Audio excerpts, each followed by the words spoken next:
위원장님이 아까도 잠깐 언급하셨는데 어제는 국회 본청 앞 계단에서 항소포기 규탄대회 가졌거든요. 이거 영상 잠깐 보고 올까요?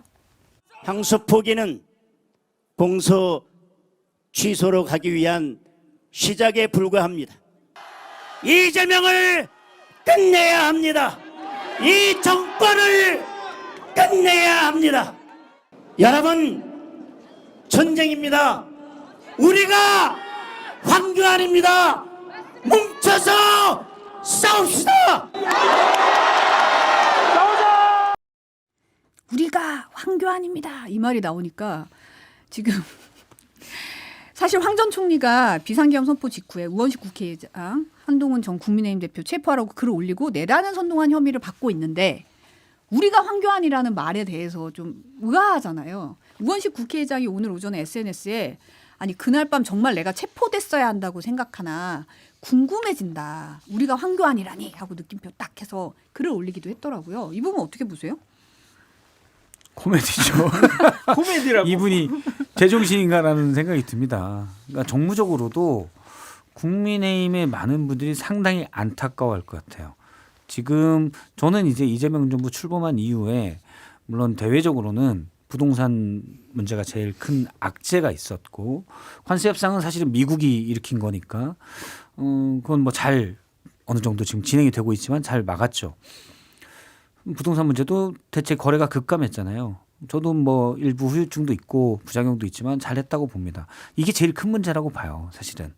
그런데 국민의힘에서 이걸 가지고 얘기하면 사실은 눈밖에 나 있는 국민의힘이 어느 정도 민심과 그래 니네가 있었지라는 생각을 들을 수도 있는데 실컷 예를 들어 작은 나쁜 짓 한 걸 막 뭐라고 하다가 갑자기 우리가 테러범입니다라고 하면 이 말을 누가 통일을 할 수 있겠어요. 너희들은 그 앞서 이제 장 소장님 말씀하시더니 주어가 말한 스피커가 잘못된 거죠. 장동혁 대표가 얘기하니까 국민의힘 주장이 안 먹히는 거예요.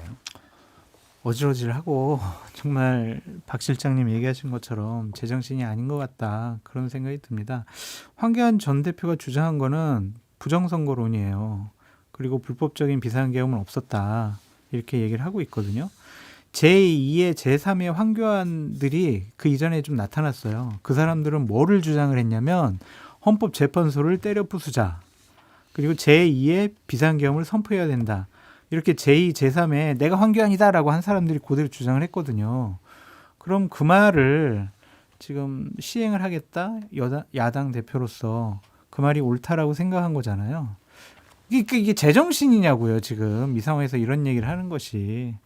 그래서 장동혁 대표의 저는 당적을 조사해 봐야 될 것 같습니다. 아, 당적을요? 좀 민주당 당원이 아닌가 그런 생각이 들고 민주당에서는 와 잘한다 황동혁 야 박수 쳐주고 응원할 것 같아요. 지금 민주당 의원이면 제가 만약에 자 황동혁이래요. 자꾸 황동혁으로 하시죠 뭐. 그래요. 황동혁 대표. 본인은 황교안이라는데 황교안이라는데 뭐 성이 같아야죠. 그렇죠. 근데 황동혁 대표가 일단 뭐 국회 앞에 본청 계단 앞에 쭉 전국의 당원들 모았을 때 아씨 이거 문제 커지겠는데 국민의힘 이거 만만치 않은데 하고 좀 팔짱 끼고 걱정을 좀 하고 있다가 내가 황교안이다라고 하는 순간 다행이다. 아, 역시 우리 황동혁 씨라고 했을 것 같아요. 맞아요. 그 얘기 들어보니까 뒤에서 막 너만 우리가 아니고 너만 우리 아니야. 너만 황교안해. 황교안 전 총리는 사실 좀 망상에 빠져 있잖아요. 그리고 나온 얘기가 그때 12월 4일에 썼던 본인이 냈던 메시지가 우원식을 체포하라. 계엄 해제를 못하게 하려는 것이고 한동훈도 자 대통령의 계엄을 거부하는 맡고 있는 한동훈도 체포해라 이랬거든요. 그럼 계엄이 그냥 가야 된다고 봐요. 그래서 뭐 종북 세력, 부정선거 세력 뿌리 뽑아야 된다 이런 얘기를 했습니다. 그러니까 일반인이라면 에휴 하고 말겠는데 특검 주장대로 국무총리도 했었고 권한대행까지 했었고 당대표도 했었던 분이잖아요. 그걸 충분히 선동이 전 될 수 있다고 봐요.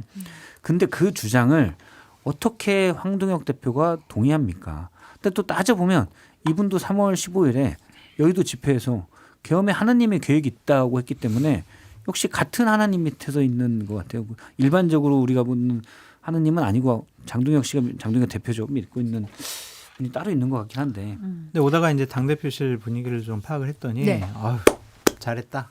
잘했다. 이런 분위기더라고요. 왜요? 언론에 보도가 많이 돼가지고 상당히 뭐 자기의 존재감을 드러냈다라는 것, 그리고 본인의 강력한 지지 기반인 극단적인 주장을 하는 유튜버 사람들, 그리고 불법적인 비상계엄을 옹호하는 일부 지지층들, 그들이 잘했다라고 어마어마하게 이제 문자 보낸다라는 거예요. 전화도 오고.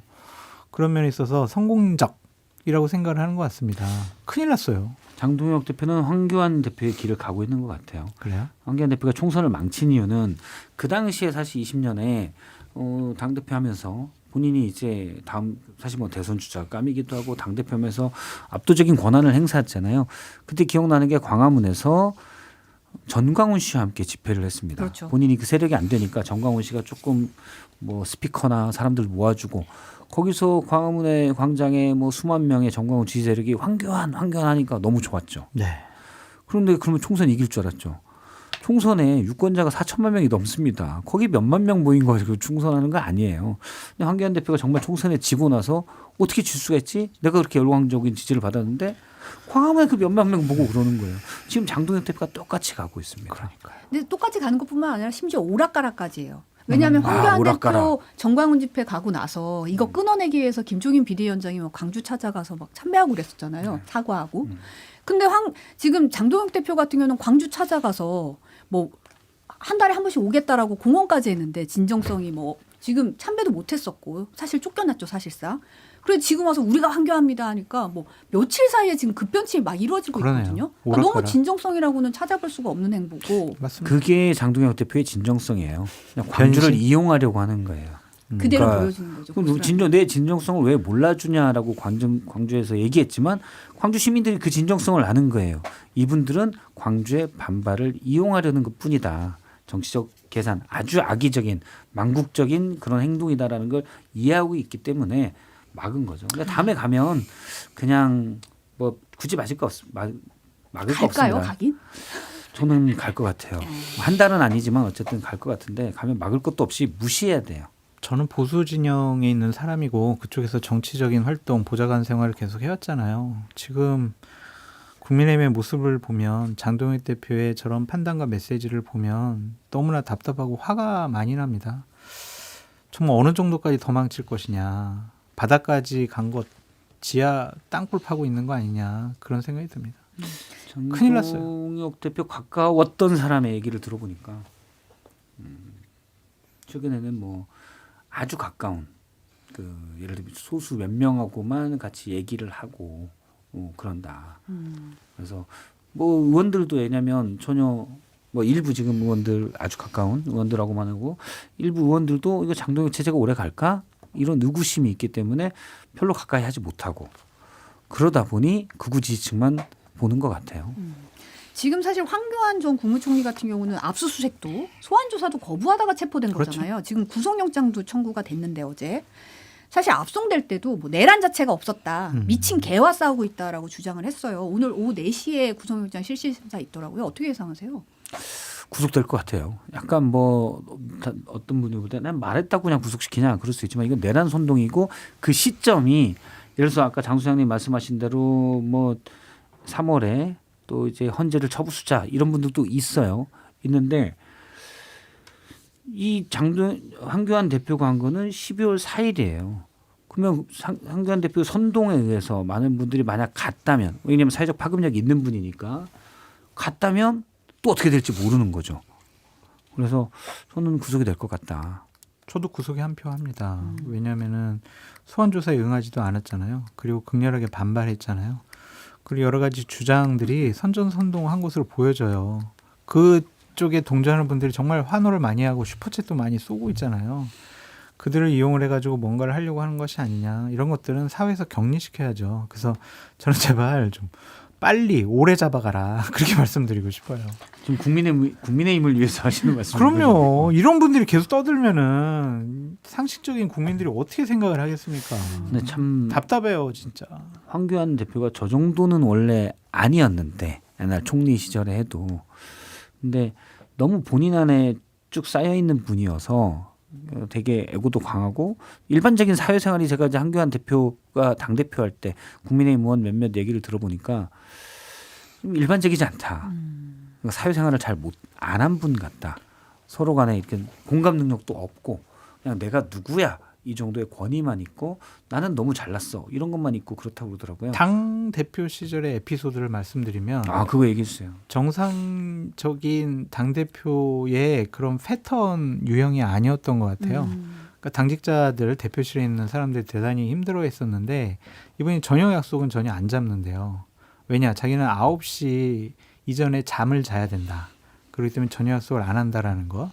그리고 새벽 2시까지 본인의 이메일로 다음날 일정 메시지 이런 보고 자료들이 와 있어야 된다. 왜냐? 나는 새벽 2시에 일어난다. 2시예요? 예, 새벽 2시에 나는 그런 것들을 검토한다. 그리고 새벽 4시부터는 연락도 하지 말아라. 왜냐? 나는 새벽 기도해야 된다.